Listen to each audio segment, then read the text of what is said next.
Learn to observe rather than react to the panic. Number 2. See the thoughts as just thoughts.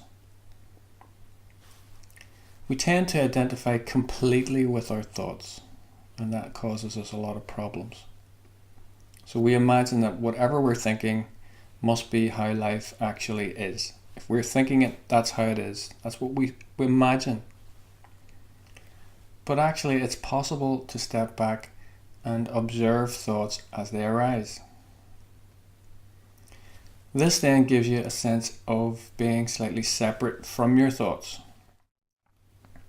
And when you see your thoughts as just thoughts, you then feel more able to choose how you want to react to the thoughts. So let's look at an example. So thoughts arise. Oh no, I'm feeling really dizzy. What's wrong with me? What if I pass out? Why is this happening to me? I'm never going to get better. And so on and so forth. And because you just identify completely with those thoughts, you feel that this is exactly what's going to happen. Everything's a disaster. It's a complete catastrophe. Okay, and the thoughts spiral, and you get more and more and more thoughts. One thought leads to another. But if you practice a mindfulness technique, observe the thoughts. Step back and observe thoughts as just thoughts. And first of all, you may need to think about being mindful. So you're caught up in a spiral of thoughts. The thoughts are continuously going on, and then you may have to think, right, hang on, I'm getting caught up in thoughts again. Step back. So there is a moment where you have to sort of tell yourself, step back, observe this, a few seconds of that. And that's what you say. Okay, hold on, step back, observe. These are thoughts. Thoughts are going around my mind.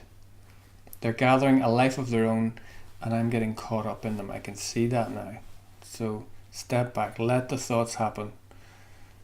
And then you just simply observe that your mind is having all these thoughts. It's another fight or flight response symptom, that your mind is on high alert. It's on the lookout for danger. It's actually thinking what's going to happen next. It's a useful thing if you are in actual danger. But remember, this fight or flight response happens out of the blue. There is no actual danger, so we can't relate what's happening to any danger, so we internalize it. We think there's something wrong with us, our mind, or physically. So we think, if I'm thinking all these things, there is something wrong. Either I'm going crazy or... Okay, so simply observe this. This is what's happening. And try not to judge the thoughts as good or bad. So if you think, why am I thinking all this? This is bad. Then you've added more thoughts. But if you just say to yourself, okay, I can see the thoughts are coming. There's another one. Here comes another one. Imagine almost like they're going past, like clouds. You don't have to identify with each thought. Just see that it's almost again like a song stuck in your head. They're just coming into your head, then another one and another one. It doesn't mean that that's who you are.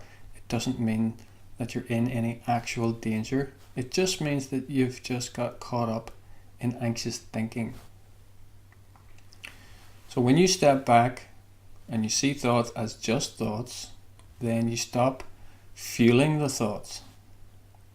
And when you stop giving them more attention and energy, they die down. Learn to observe rather than react to the panic. Number 3. See sensations as just sensations.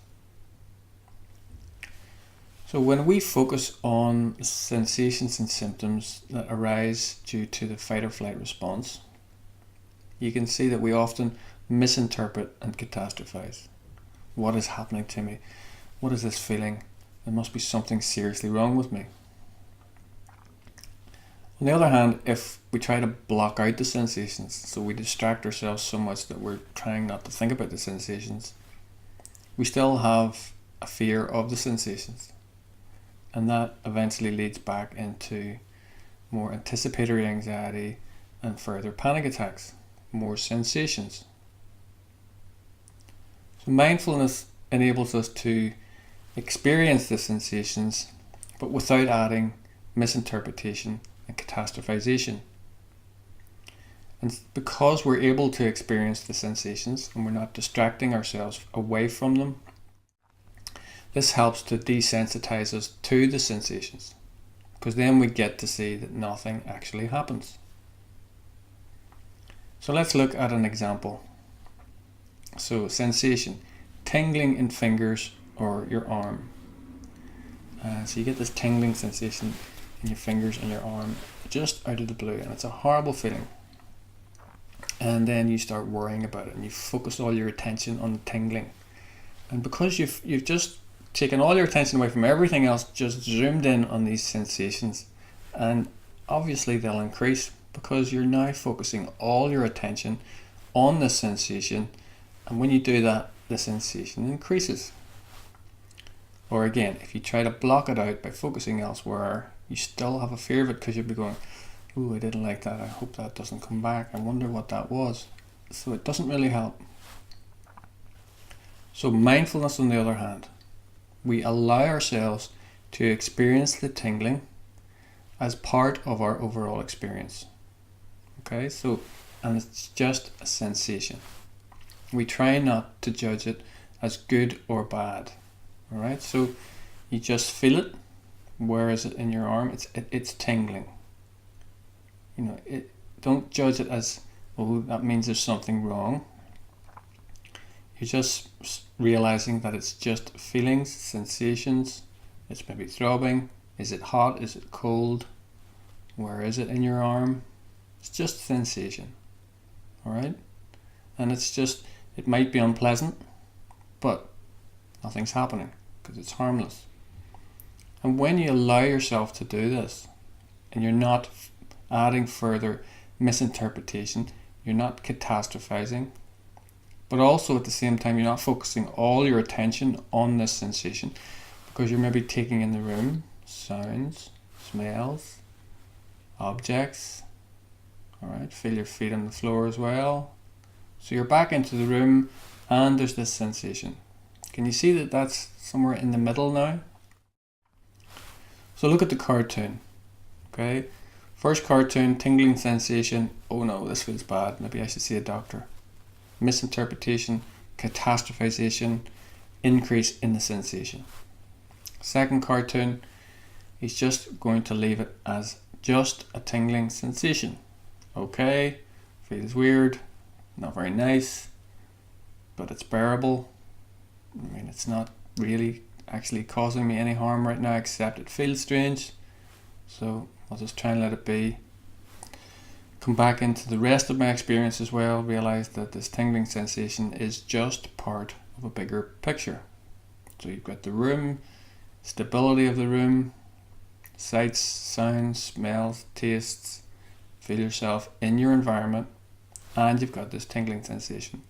Then you just try to get on with other things, acceptance, behavior, strategies. Just try it and see what happens.